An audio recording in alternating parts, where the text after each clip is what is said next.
വാർത്താരംഭം വളരെ പ്രധാനപ്പെട്ട ഒരു വാർത്തയിലേക്കാണ്. ആദ്യം ADGP MR അജിത് കുമാറിനെതിരെ ഉടൻ വിജിലൻസ് അന്വേഷണം ഉണ്ടാകില്ല.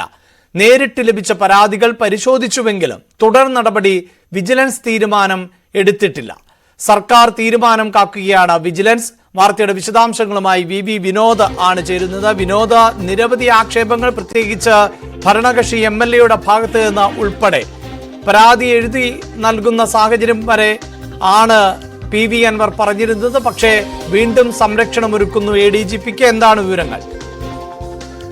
അഭിലാഷ്, ഇതുവരെ വിജിലൻസ് അന്വേഷണത്തിന്റെ കാര്യത്തിൽ സർക്കാർ ഒരു തീരുമാനം കൈക്കൊണ്ടിട്ടില്ല. നേരത്തെ തന്നെ PV അൻവർ DGPക്ക് പരാതി നൽകുകയും ഇതിന്റെ അടിസ്ഥാനത്തിൽ ADGP MR അജിത് കുമാറിനെതിരെ വിജിലൻസ് അന്വേഷണം ആവശ്യമാണെന്ന ശുപാർശ സർക്കാരിന് കൈമാറുകയും ചെയ്തു. മുഖ്യമന്ത്രിയുടെ ഓഫീസിനാണ് ഈ ശുപാർശ കൈമാറിയത്. എന്നാൽ ഇതുവരെയും ഇക്കാര്യത്തിൽ ഒരു തീരുമാനം ഉണ്ടായിട്ടില്ല. മാത്രമല്ല, സർക്കാർ വലിയ താല്പര്യം ഇക്കാര്യത്തിൽ കാണിക്കുന്നില്ല. വിജിലൻസ് ആകട്ടെ സ്വന്തം നിലയ്ക്ക് അന്വേഷണവുമായി പോകേണ്ടതില്ലെന്ന നിലപാടിലുമാണ്. കാരണം ഇപ്പോൾ തന്നെ DGPയുടെ നേതൃത്വത്തിലുള്ള ഒരു അന്വേഷണം നടക്കുന്നുണ്ട്. അതിൽ പക്ഷേ ഈ അനധികൃത സ്വത്ത് സമ്പാദനത്തെ കുറിച്ചുള്ള ഒരു പരാമർശം ഉണ്ടെങ്കിൽ കൂടിയും വിശദമായ അന്വേഷണം വിജിലൻസ് ആണ് നടത്തേണ്ടത്. ഈ ഒരു നിയമസാധ്യത കൂടി കണക്കിലെടുത്താണ് DGP ഇങ്ങനെ ഒരു ശുപാർശ മുഖ്യമന്ത്രിക്ക് നൽകിയത്. എന്നാൽ വിജിലൻസ് ഡയറക്ടറുടെ ഓഫീസിന്റെ തീരുമാനം സമാന്തരമായ ഒരു അന്വേഷണവുമായി സ്വന്തം നിലയ്ക്ക് മുന്നോട്ട് പോകേണ്ടതില്ല എന്നതാണ്. അതായത് MR അജിത് കുമാറിനെതിരെ ഇതുവരെയും വിജിലൻസ് അന്വേഷണത്തിന്റെ കാര്യത്തിൽ മെല്ലെപ്പോക്ക് സർക്കാർ തുടരുന്നത്, അത് അങ്ങനെ തന്നെ മുന്നോട്ട് പോകുന്നു. MR അജിത് കുമാറിനെ സംരക്ഷിക്കുന്നു എന്ന ആക്ഷേപം പല കോണുകളിൽ നിന്ന് ഉയരുന്നതിനിടെയാണ് ഇത്തരമൊരു കാര്യം. മാത്രവുമല്ല, ഈ RSS നേതാക്കളുമായി നടത്തിയ കൂടിക്കാഴ്ചയുണ്ട്. 2 നേതാക്കളുമായി കൂടിക്കാഴ്ച നടത്തി. ദത്താത്രേയയും അതോടൊപ്പം തന്നെ റാം മാധവുമായുള്ള കൂടിക്കാഴ്ചകൾ 10 ദിവസത്തെ ഇടവേളകളിൽ നടത്തിയ കൂടിക്കാഴ്ച ഇടതുമുന്നണി യോഗത്തിലും വലിയ വിവാദമായിരുന്നു. ഘടകകക്ഷികൾ MR അജിത് കുമാറിനെ മാറ്റണമെന്ന ആദ്യത്തെ ആവശ്യം ഉന്നയിച്ചത് അവിടെയാണ്.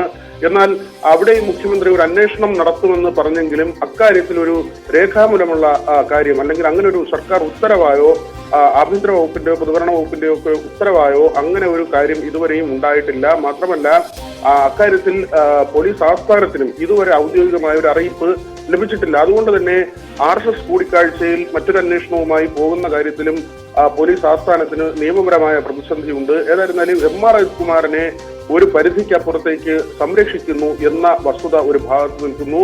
PV അൻവർ ആകട്ടെ ഇപ്പോൾ ദിവസങ്ങളായി നിശബ്ദത പാലിക്കുകയുമാണ്. ഇങ്ങനെ അന്വേഷണം ഉണ്ടാകാതെ പോകുമ്പോൾ, അല്ലെങ്കിൽ പല വിധത്തിൽ MR അജിത് കുമാറിനെ സംരക്ഷിക്കുമ്പോൾ ആദ്യം ഉന്നയിച്ച ആരോപണങ്ങൾ, അതിൽ PV അൻവറിന്റെ നിലപാട് അത് ഇനി വ്യക്തമാകേണ്ടതുണ്ട്. ഏതായിരുന്നാലും കഴിഞ്ഞ ദിവസങ്ങളിൽ ഓണാവധിയും മറ്റുമായിരുന്നു. അതിനുശേഷം കഴിഞ്ഞ ദിവസമാണ് പൂർണ്ണതോതിൽ ഓഫീസുകൾ പ്രവർത്തന സജ്ജമായത്. പക്ഷേ MR അജിത് കുമാറിനെതിരെയുള്ള വിജിലൻസ് അന്വേഷണം അക്കാര്യത്തിൽ ഒരു മെല്ലെപ്പോക്ക് തുടരുകയാണ്. വിജിലൻസ് ആകട്ടെ തീർച്ചയായും വിനോദ്, ഇതിൽ ഏറ്റവും എടുത്തു പറയേണ്ടത് ക്രമസമാധാന ചുമതലയുള്ള ADGP ആണ് MR അജിത് കുമാർ. അജിത് കുമാറിനെതിരെ ഇങ്ങനെ ഒരു പരാതി ഉയരുമ്പോൾ അതിൽ ഉണ്ടാകുന്ന കാലതാമസവും ഒരു പരിധിവരെ അനാസ്ഥയായി കണക്കാക്കണം. അല്ലെങ്കിൽ സർക്കാർ വളരെ കൃത്യമായി നിലപാട് അറിയിക്കണം. ഇതിൽ ഞങ്ങൾക്കൊരു യോജിപ്പുമില്ല, ആഭ്യന്തര വകുപ്പ് ഇതിനോട് യോജിപ്പില്ല എന്ന കാര്യം പരസ്യമായി തന്നെ മുഖ്യമന്ത്രി പറയണം. പക്ഷേ അങ്ങനെയൊന്നുമുള്ള ഒരു പ്രതികരണത്തിന് അല്ലെങ്കിൽ ഒരു വിശദീകരണത്തിന് തയ്യാറാകുന്നില്ല.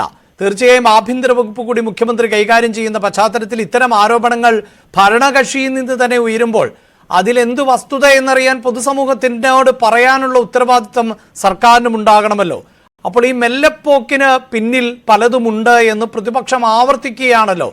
അതിനെ ശരിവെക്കുന്ന തരത്തിലേക്ക് എത്തുന്നു എന്ന് സംശയിക്കേണ്ട സാഹചര്യമല്ല ഇപ്പോഴുള്ളത്.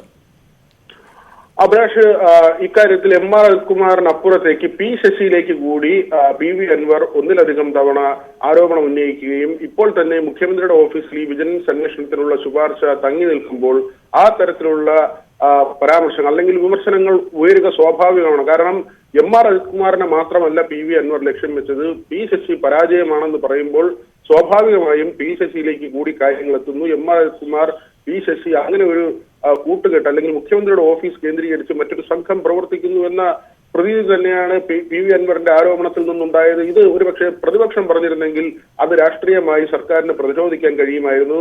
ഇത് ഭരണപക്ഷത്ത് തന്നെയുള്ള ഒരു MLA ആണ്. PV അൻവറിനെ പോലെ CPM ശക്തി കേന്ദ്രങ്ങൾ ഏറ്റവും പ്രധാനപ്പെട്ടത്, അല്ലെങ്കിൽ CPM-ന് വേണ്ടി ഏറ്റവും വലിയ പോരാട്ടം നടത്തുന്ന ഒരു ജനപ്രതിനിധി, അദ്ദേഹത്തിന് വേണ്ടി CPM-ന്റെ തന്നെ അംഗങ്ങൾ പല ഘട്ടങ്ങളിലായി അണിനിരക്കുന്ന സാഹചര്യം, സോഷ്യൽ മീഡിയയിൽ PV അൻവർ നടത്തുന്ന പോരാട്ടങ്ങൾ, ഇതിന് CPM നൽകുന്ന പിന്തുണ, ഇതെല്ലാം ചേർത്ത് വായിക്കുമ്പോൾ CPM-നെ സംബന്ധിച്ച്, സർക്കാരിനെ സംബന്ധിച്ച് വല്ലാതെ വെട്ടിലാക്കുന്ന ഒരു നടപടിയാണ് അൻവറിന്റെ ഭാഗത്തു നിന്നുണ്ടായത്. മാത്രമല്ല അൻവർ പറയുന്നത്, ആവർത്തിച്ച് പറയുന്നത്, മുഖ്യമന്ത്രിയെ ഇവർ അപകടത്തിൽപ്പെടുത്താൻ കൊണ്ടുപോകുന്നു, മുഖ്യമന്ത്രിയിൽ വിശ്വാസമുണ്ട് എന്ന് അദ്ദേഹം ആവർത്തിച്ച് പറയുകയും മുഖ്യമന്ത്രിയിൽ പ്രതീക്ഷ അർപ്പിക്കുകയും ചെയ്യുകയാണ്. പക്ഷേ മുഖ്യമന്ത്രിയുടെ ഓഫീസിൽ നിന്ന് ഇക്കാര്യത്തിൽ ഒരു മെല്ലെപ്പോക്കാണ്. അൻവർ ഉന്നയിക്കുന്ന ആരോപണങ്ങൾ എത്രമാത്രം കാര്യക്ഷമമായി അന്വേഷിക്കപ്പെടുന്നു എന്നതിൽ സംശയമുണ്ട്.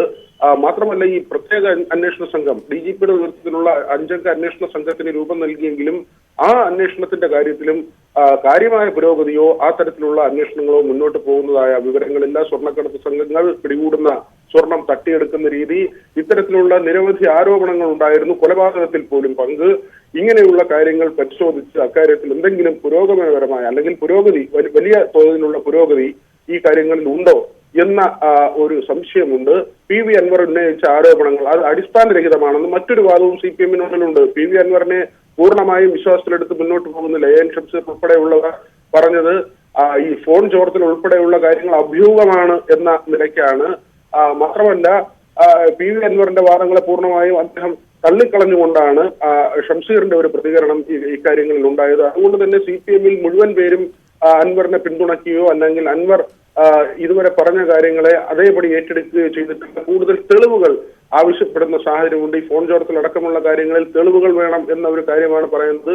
അതുകൊണ്ട് തന്നെ ഇക്കാര്യത്തിൽ പൂർണ്ണമായും അൻവറിനെ വിശ്വാസത്തിലെടുത്ത് മുന്നോട്ട് പോകുന്ന ഒരു രീതി സർക്കാരിന്റെ ഭാഗത്തു നിന്നില്ല എന്ന് മാത്രമല്ല, വിജിലൻസ് കാര്യത്തിന്റെ അന്വേഷണത്തിലൊക്കെ അത്തരത്തിൽ കൂടുതൽ തെളിവുകൾ ആവശ്യമില്ല. ഇങ്ങനെ ഒരു ആരോപണം വരുന്നു, സ്വർണ്ണക്കടത്ത് സംഘങ്ങളുമായുള്ള ബന്ധം, കവടിയാറിലെ വീട് നിർമ്മാണവുമായി ബന്ധപ്പെട്ട്, അത് ആഡംബര വീടാണ്, അത്തരത്തിലൊരു നിർമ്മാണവുമായി ബന്ധപ്പെട്ട് പോകുമ്പോൾ എവിടെ നിന്നാണ് അതിനുള്ള സ്രോതസ് എന്നത് അന്വേഷിക്കുക എന്നതാണ്. പക്ഷെ അതിൽ ഒരു അന്വേഷണം ഉണ്ടാകുന്നില്ല എന്നത് കാര്യമാണ്. വായ്പയെടുത്താണ് അനധികൃത സ്വത്ത് സമ്പാദനം ഉൾപ്പെടെയുള്ള ആക്ഷേപങ്ങളുണ്ട്. ആ ആക്ഷേപങ്ങൾ തെറ്റാണ് എങ്കിൽ അത് അന്വേഷിച്ച് കണ്ടെത്തേണ്ടത് തന്നെയാണ്. അജിത് കുമാർ കുറ്റക്കാരനാണെന്നോ അല്ല എന്നോ ഈ ഘട്ടത്തിൽ പറയാനില്ല. പക്ഷേ ഭരണകക്ഷി MLA അടക്കം പരാതിയുമായി എത്തുന്നു. പോലീസ് സംവിധാനത്തിൽ വലിയ ക്രമക്കേട് നടക്കുന്നുവെന്ന ആക്ഷേപം, RSS ബന്ധം ആരോപിക്കുന്നു. ഇങ്ങനെ ഗുരുതരമായ വിമർശനങ്ങളും ആക്ഷേപങ്ങളും പരാതിയും നിലനിൽക്കുമ്പോഴും എന്തുകൊണ്ട് അന്വേഷണം ഇല്ല എന്ന ചോദ്യമാണ് ബാക്കിയാകുന്നത്.